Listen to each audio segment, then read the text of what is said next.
Hello, and welcome to a short presentation on relative deprivation. My name is Tori Peña. Let's get it started. What is relative deprivation? According to the text Essential Criminology, relative deprivation is the condition in which people in one group compare themselves to others, their reference group, who are better off, and as a result they feel relatively deprived, whereas before the comparison no such feeling existed. When individuals are socialized to accept the goals of material wealth and upward social mobility, but due to their disadvantaged economic position are unable to obtain the resources or means to achieve these goals, they may cope in several ways, some of which involve crime. So what does that mean? In other words, relative deprivation is when a group of people, or what I'll further be referring to as Group A, can see that another group, or Group B, has greater resources than Group A.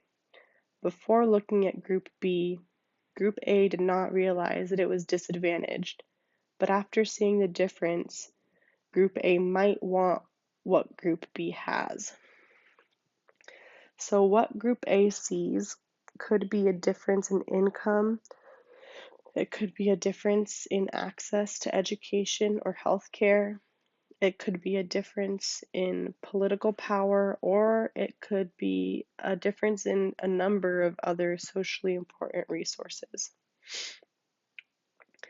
Recognizing this difference could motivate Group A toward innovative adaptation, meaning that Group A accepts and strives for the same socially accepted goals, which they recognize as having been attained by Group B, but because they cannot achieve those goals by the same socially acceptable means, they might use criminal methods to achieve the same socially acceptable goals.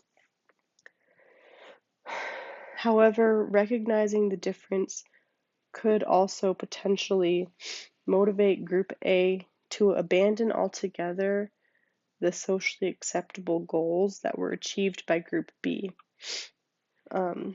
resulting in Group A's retreatism, or their total rejection of the social goals and the means of achieving those goals. The first example I have provided comes from very recent history. So this is a pretty low quality photo of Americans storming Capitol Hill. In this context, we can identify Group A as a particular group of supporters of Donald Trump and Group B as the Democratic Party of the United States.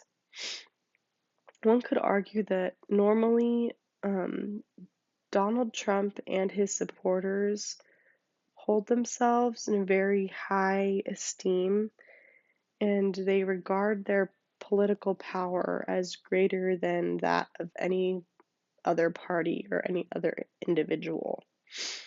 However, recently, Donald Trump and his supporters have identified themselves as relatively deprived of political power since Trump lost the presidential election and since the recent increase in Democratic representation in the Senate. So, the goal of attaining great political power is arguably socially acceptable. However, the means that have been used to try to achieve that goal, the storming of Capitol Hill, are not socially acceptable and are criminal means of achieving a socially acceptable goal. Another example I've provided is of looting in general. So in these contexts, And to use the language of Karl Marx, we might consider Group A to be the proletariat and Group B the bourgeois. However, or bourgeoisie. Um, However, this classification doesn't necessarily work because Group A, or those who participate in looting, it's not necessarily only working class people, but also middle class and sometimes even upper class, higher class, especially adolescents who are frustrated with systems of capitalism.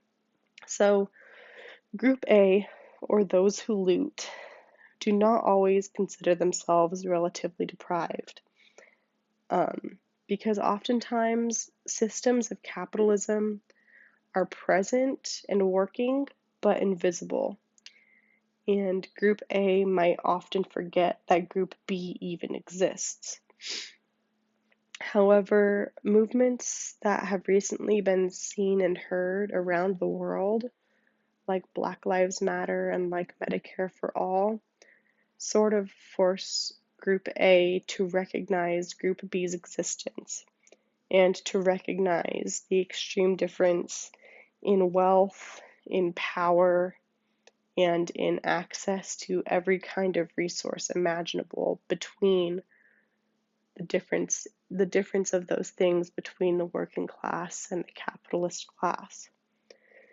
So sometimes this sort of relative deprivation manifests as like ritual minor shoplifting, but looting like what's pictured here